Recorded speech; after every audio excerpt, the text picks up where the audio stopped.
Снова здравствуйте, мои уважаемые зрители. На дворе у нас заканчивается 5 апреля и вечерняя военная сводка, и также несколько, как говорится, ремарок по поводу. Начну я с северного направления. Опять у нас появилось северное направление. Дело в том, что сегодня днем в течение нескольких часов была перестрелка на Суджанском КПП. Это дорога из Сум на Курск, через Суджу на Курск.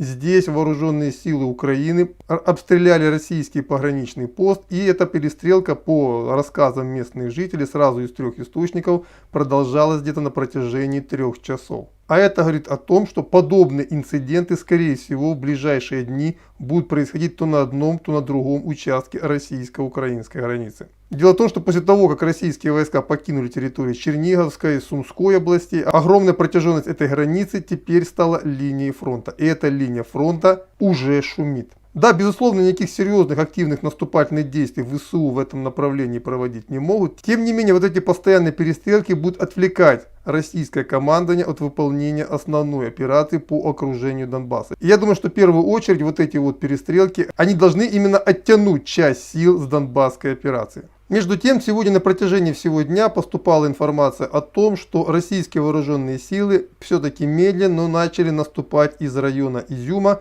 И российские подразделения еще вчера сходу взяли населенный пункт Брашковка, который расположен примерно посередине между Изюмом и Барвенково. То есть наступление в этом районе постепенно разворачивается. Хотя пока это можно назвать все-таки разведкой боем и прощупыванием позиций ВСУ. То есть ни о каком таком мощном крупномасштабном наступлении пока речи не идет.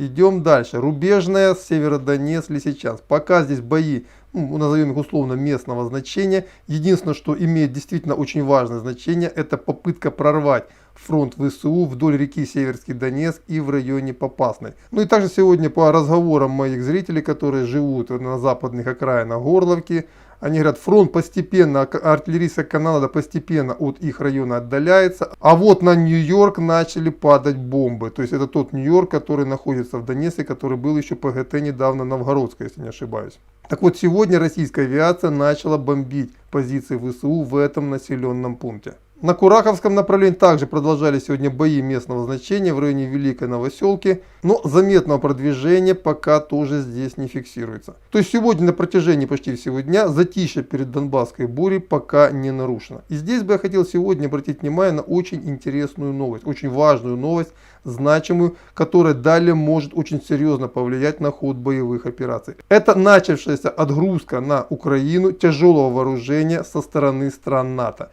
В сети появилось видео об отгрузке на Украину чешской стороны нескольких танков и боевых бронированных машин БМП-1.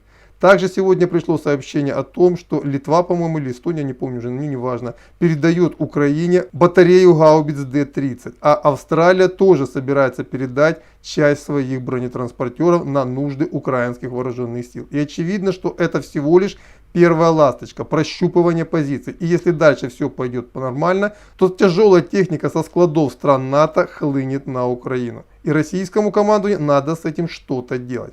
Видимо, были какие-то причины, почему очень долго, на протяжении более чем месяца, оно не наносило удары по украинской железнодорожной сети. Но с учетом сложившихся обстоятельств у российского командования другого пути выхода из этой ситуации может просто не быть. То есть у меня такое предчувствие, что в течение следующих нескольких дней могут начаться серьезные удары по узловым станциям и железнодорожным мостам. Потому что иначе предотвратить поток тяжелой техники со стороны стран НАТО на территорию Украины, мне кажется, уже не удастся. Политическое решение странами НАТО после вот этой бучинской провокации уже, судя по всему, принято, и они от него не откажутся. Вот это примерно то, что я могу сказать сегодня по поводу проведения военных операций на территории Украины. Следующий выпуск будет завтра.